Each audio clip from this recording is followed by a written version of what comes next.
날씨가 좀 풀린 듯 하되 다시 또 떨어지는 것 같아요. 기온이. 예. 서로 인사 한번 나누시죠. 반갑죠? 예. 준혁이 준호 세진이까지 올랐는데 좀 어때 많이 회복 되셨죠? 예.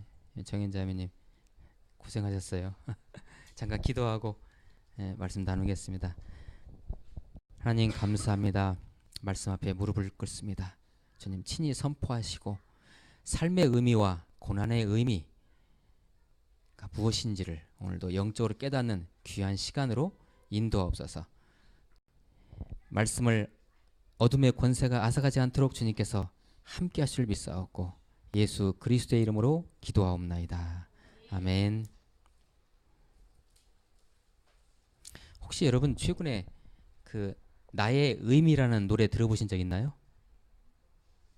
그 산울림. 너의 의미. 그거 틀지 마세요. 제가 그냥 해놓은 거예요. 예. 나의 의미가 아니지. 제가 잘못 알아. 너의 의미라는 그 옛날에 그 김창완 씨라고 산울림이라는 그 그룹 아세요? 예. 소연자매님은 모르죠? 산울림.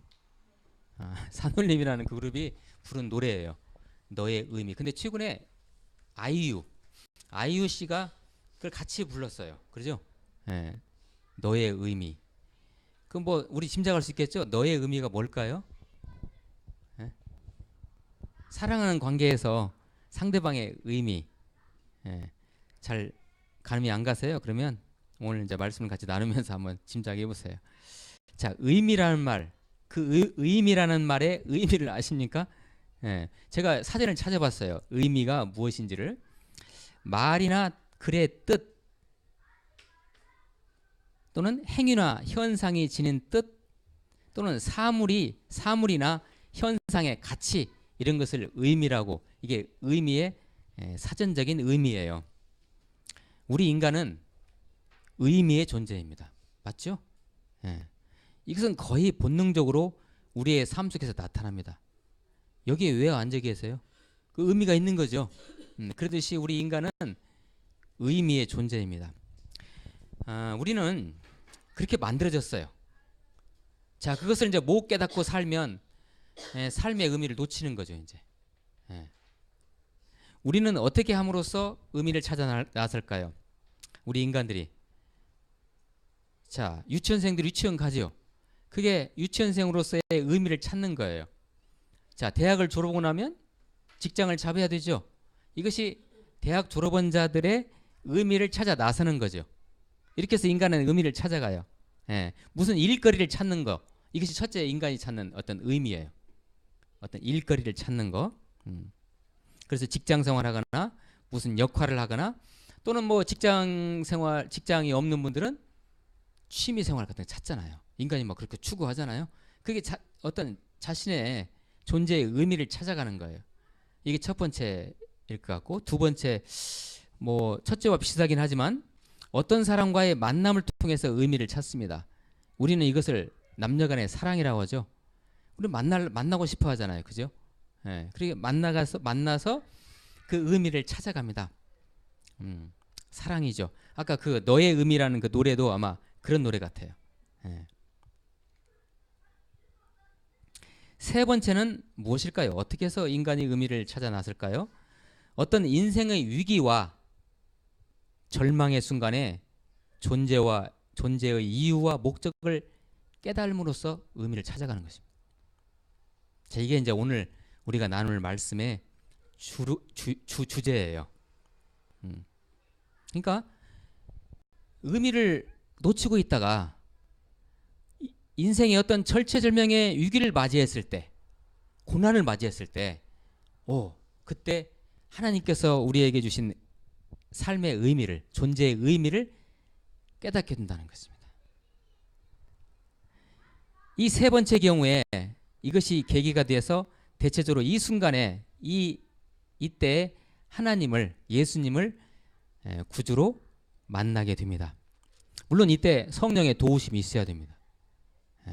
그러니까 요약하면 세 번째, 인간은 고난을 통해서 삶의 의미를 깨달아가는데 그때 이제 성령의 도우심으로 예수 그리스도를 만나고 하나님을 만나게 된다는 것입니다.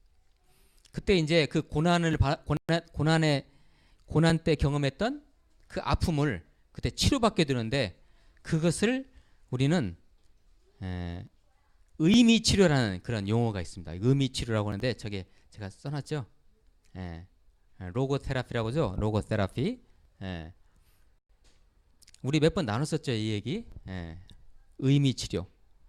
고난을 당했을 때 삶의 의미를 깨닫고, 고난의 의미를 깨닫고 거기서 치료를 받고 하나님과 더불어서 삶을 역동적으로 살아가게 되는 것, 이런 것을 의미 치료라고 얘기합니다. 여러분, 요셉, 우리 창세기 50장에 이제 50장 그 전후에 나오는 50장 그 전에 나오는 요셉의 이야기를 우리는 기억합니다. 요셉 하면 애매하게 고난받은 대명사이죠. 우리 성경에. 애매하게 고난받았잖아요. 요셉이 뭘 잘못했어요? 아빠가 채색 옷 입혔고 그리고 꿈꿔가지고 꿈을 잘 꿨잖아요. 요셉이 꿈을 잘 꿔가지고 꿈 자랑하고 다녔잖아요. 그것밖에 없어요. 근데 형들이 질투해가지고 요셉을 미디안 상인에게 팔았고, 급기야 미디안 상인이 애굽 상인에게 팔아가지고 애굽으로 들어가요. 이집트로. 요셉이 거기에서 이제 온갖 또 고난을 다 당하죠. 보디발 장군의 급사로 들어가서 거기서 또 애매하게 고난도 받고 또 감옥까지 들어가죠. 누가 뭘 잘못한 거예요? 형들이 팔아서 이렇게 된 거잖아요, 결국. 근데 나중에 이제 요셉이 30세에 이집트의 총리가 돼요. 애굽에. 총리가 되는데, 총리가 돼서 그때 당시에 팔레스타인 지역에 가뭄이 들지요. 그래서 그때 형들이 가뭄이 들어가지고 기근이 오니까 식량을 구하러 이집트로 오잖아요, 형들이.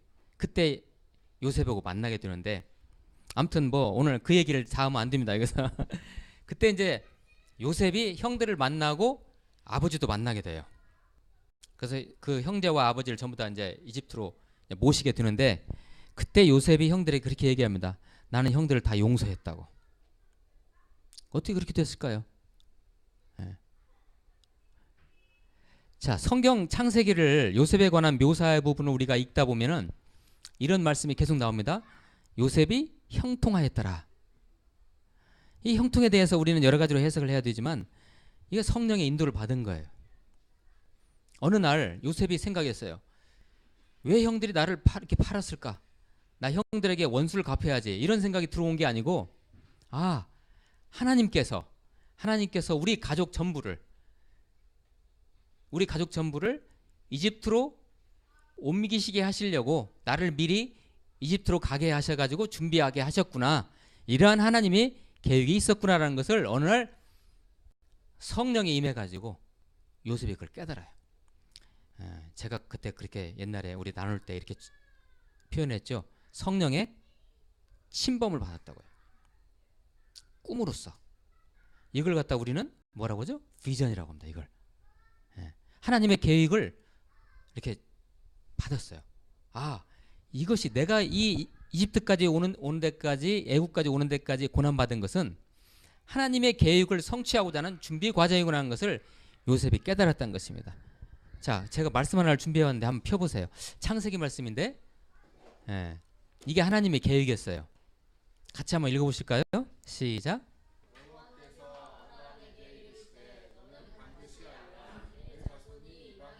계기 되어 그들을 섬기게 했고, 그들은 400년 동안 내 자손을 괴롭히니 그들이 섬기는 나라를 내가 징벌할지며 그 후에 네 자손이 큰 재물을 이끌고 나오리라. 아멘. 이미 하나님께서 이 계획을 세우셨어요. 그래서 이 계획을 성취하시려고 누구를? 요셉을 이집트로 미리 보내신 것인데, 그 과정 속에서 형이 요셉을 파는 그런 일이 있었죠. 근데 이 하나님의 계획을 요셉이 깨달았다는 것이죠. 요셉이 형들을 다 용서했어요. 어떻게 해서 용서할 수 있었을까요? 자신이 치료됐다는 거예요. 어떻게 해서 요셉이 치료를 받았을까요?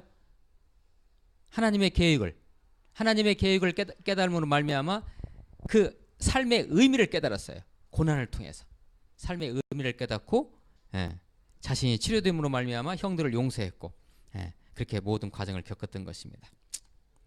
이 로고테라피, 의미치료라는 것은 빅터 프랭클이라는 그 비엔나 의과대학 정신과 교수인 이분이 발견해낸 하나의 치료법입니다. 빅터 프랭클이라는 이분이 나중에 이분이 이제 그 2차 세계대전 당시에 유대인이에요. 이분이 유대인인데 2차 세계대전 당시에 독일군에게 잡혀가지고 아우슈비츠라는 그 수용소에 수감이 되죠. 거기에서 수감 생활을 하면서 바로 깨달은 치료법이 바로 의미치료법입니다. 어느 날 1944년 12월 달입니다. 1944년 이제 2차 세계대전이 거의 끝나갈 무렵이죠. 1944년 12월쯤에 아우슈비츠 수용소에 이제 이 빅터 프랭클이라는 의사가 이제 수감돼 있는데 매 크리스마스 때마다 그 집행유예를 해요. 특별 사면을 해요. 독일이라는 나라가 기독교 국가잖아요, 그죠? 그렇기 때문에 그럼 전쟁을 일으키질 마야지. 왜 전쟁까지 일으켜가지고 아무튼 성탄절이 다가오니까 특별 사면의 대상들을 이렇게 선별해가지고 풀어줘요. 아우슈비츠 수용소에서. 그런데 12월에 되면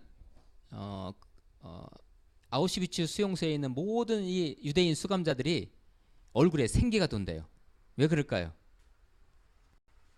내가 그 집행유예의 대상일지도 모른다 해가지고 기대를 갖고 얼굴에 생기가 돌기 시작해요. 그러다가 이제 12월 22일, 23일, 24일 날 딱 발표가 끝나고 나면 자기 이름이 없잖아요.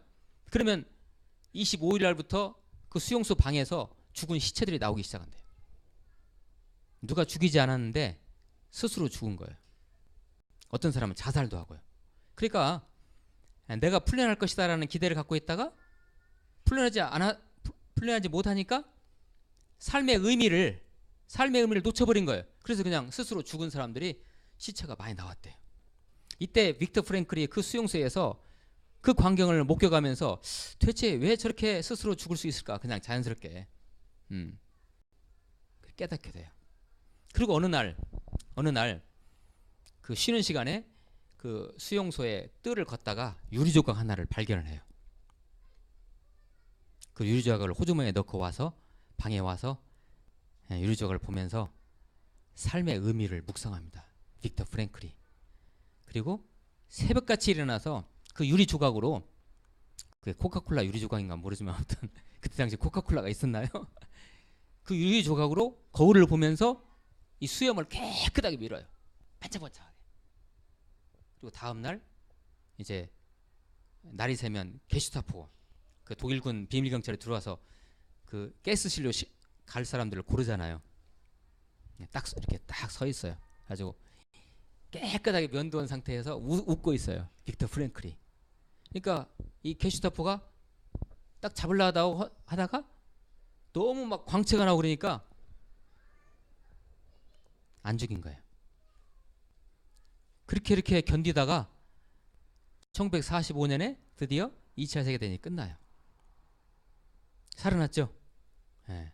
살아나서 그 수용소에서의 생활을 수기로 책을 씁니다. 그 책이 바로 죽음의 수용소에서라는 책. 근데 영어 제목은 이렇게 돼 있죠. 원래 독일어로 돼 있겠죠. 이게 독일어로 돼 있는데 Man's Search for Meaning 이렇게 돼 있어요. 그러니까 뭐예요? 인간의 의미 찾기 이렇게 돼 있죠. 의미를 찾은 거예요. 그런 책이에요. 원래 제목이 원제가 1946년에 출판했는데 죽음의 수용소라는 책을 펴게 됩니다. 펼쳐내는데 세계적인 베스트셀러가 됐죠. 이 프랭클에게는 그런 마음이, 살아야겠다는 그런 마음이 도대체 어디서 나왔는지는 알 수 없었으나 꼭 살아남아 나가서 사랑하는 아내의 얼굴을 보기를 강력히 원했다고 그래요. 그게 삶의 의미였어요. 그 프랭클에게는. 그런 석방 직후에 이렇게 고백합니다. 한번 들어보세요. 저는 좁은 감방에서 주님을 향해 불렀습니다. 그리고 주님은 이렇듯 자유로운 곳에서 저에게 응답하셨습니다. 얼마나 오랫동안 거기에 그렇게 꿇어앉아 이 문장을 되뇌었을까? 이제는 얼마나 그 되뇌었는지를 잘 생각이 나지 않습니다. 그러나 바로 그날 그 시간에 나의 새로운 삶이 시작되었다는 것을 알게 되었습니다. 한 걸음 한 걸음씩 내가 다시 한 인간이 될 때까지 앞으로 나아갔습니다. 프랭켈에게 그러한 생각이 어떻게 임했을까요? 요셉을 한번 생각해 보세요. 요셉이 그러한 고통을 당했을 때 꿈을 꾸면서 성령의 감동을 주셔가지고 그러한 비전이 침범했다겠죠.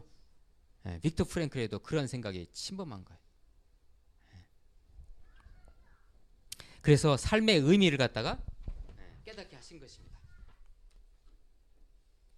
프랭클은 계속해서 말합니다. 만약 어떤 사람이 시련을 겪는 것이 하나님이 주신 것이라는 것을 알았다면, 그러니까 고난과 시련을 주는 것이 하나님이 주신 것이라는 것을 알았다면, 우리 세상적인 말로 표현하면 그것이 운명이라는 것을 알았다면, 이런 얘기예요.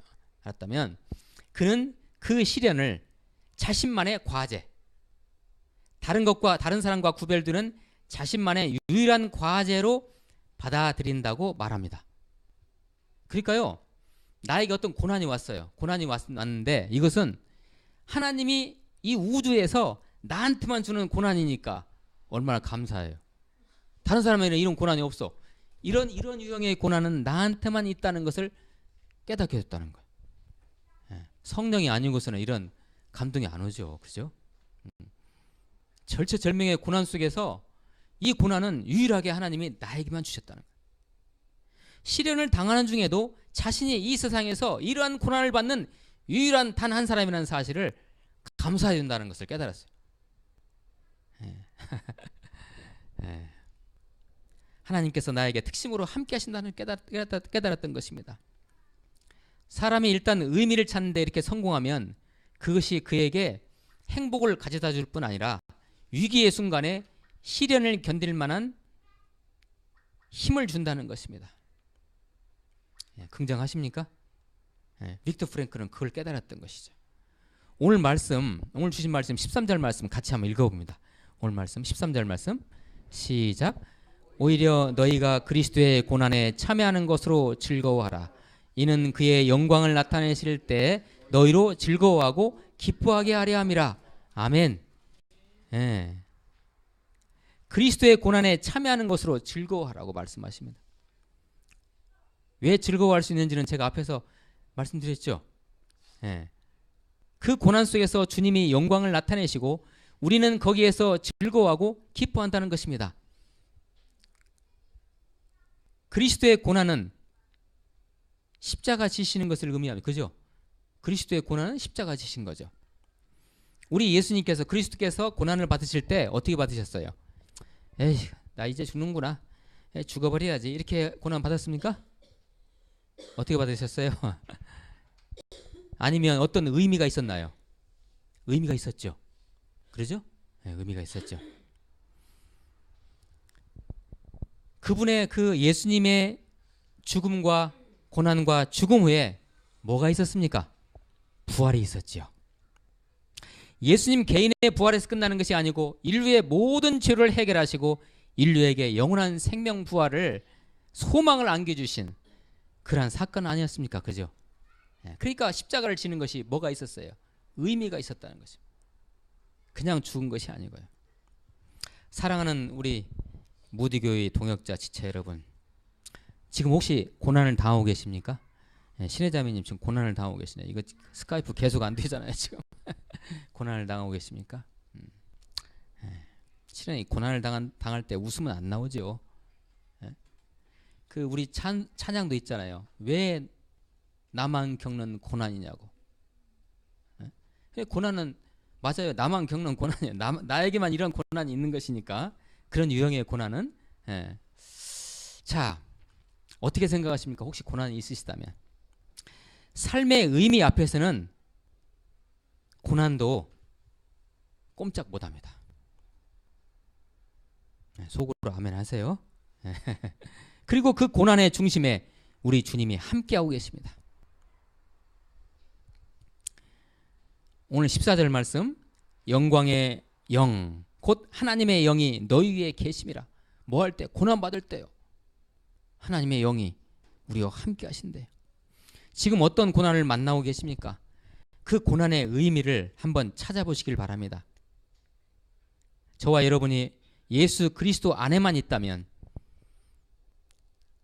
저는 여러분에게 곧 즐거워하고 기쁜 일이 생길 것이라는 소망을 드리고 싶습니다.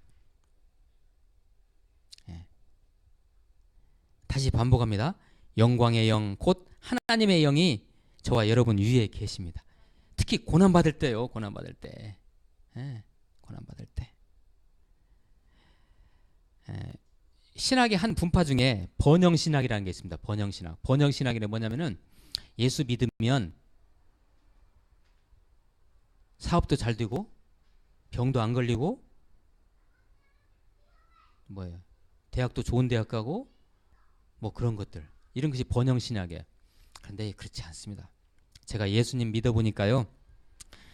오히려 예수님 믿은 뒤로 제가 받은 고생과 고난이 더 심했지 나아지지 않은 것 같아요. 그러나 좋아요. 그러나 너무 좋아요. 그런데 고통스러워요. 이거 어떻게 해석해야 돼? 이걸 우리가 이걸 어떻게 해석해야 돼? 그래서 이 번영신학에 쩌든 이런 사람들은, 신앙인들은 이 주님께서 주시는 고난을 터부시한다든지 무서워합니다.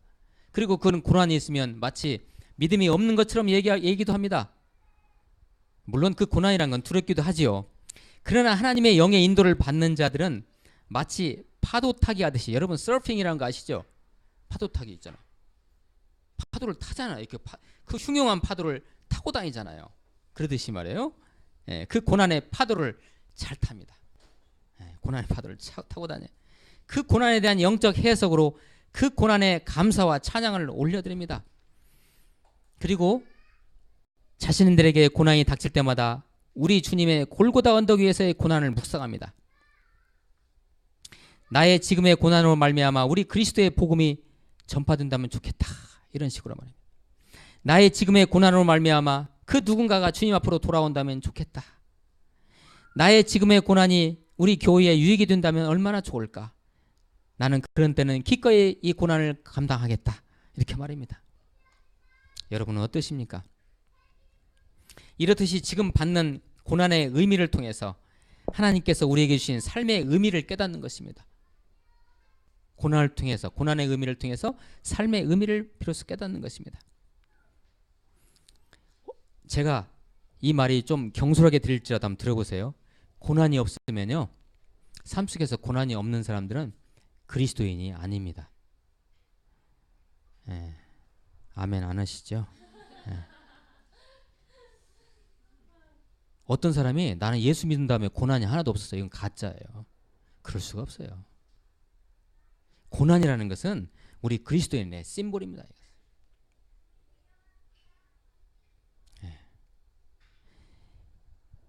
깨닫는 과정 속에서 이 고난을 갖다 고난의 의미를 깨닫는 과정 속에서 선물로서 뭐가 임해요? 치료가 임해요. 치료가 임해요. 제가 고린도후서 1장 5절 말씀을 이제 적어왔는데요. 그리스도의 고난이 우리에게 넘친 것 같이 우리가 받는 위로도 그리스도로 말미암아 넘치는도다. 신앙생활의 매력이요, 여러분 고난입니다. 고난. 이 고난의 의미 잘 새기시고 이 고난을, 지금의 고난 잘 견디시면서 삶의 의미를 꼭 찾으시고, 궁극적 이 땅에서의 삶의 의미지만 이 의미에서 끝나는 것이 아니고 어떤 삶? 영원한 삶. 여러분 이 땅 이거 다 없어져요. 이 땅 전부가 아니잖아요. 우리 주님 다시 오실 때, 신랑으로 다시 오실 때 우리는 신부로서 그분을 맞이할 겁니다. 그 삶, 그 삶의 의미를 기대하시기를 예수 그리스도의 이름으로 축복합니다. 기도하십니다. 하나님 감사합니다. 고난 속에서도 고난의 의미를 깨닫게 하시고 그 안에서 삶의 의미를 깨닫게 하시니 감사합니다. 그 삶의 의미를 깨닫고 고난의 의미를 깨달을 때 우리를 또한 치료해 주실 것이니, 치료해 주셨으니 감사합니다. 이러한 감사와 자존감을 가지고 오늘도 내일도 살아가는 저희들에게 인도하여 주옵소서. 축복하옵고 예수 그리스도의 이름으로 기도하옵나이다. 아멘.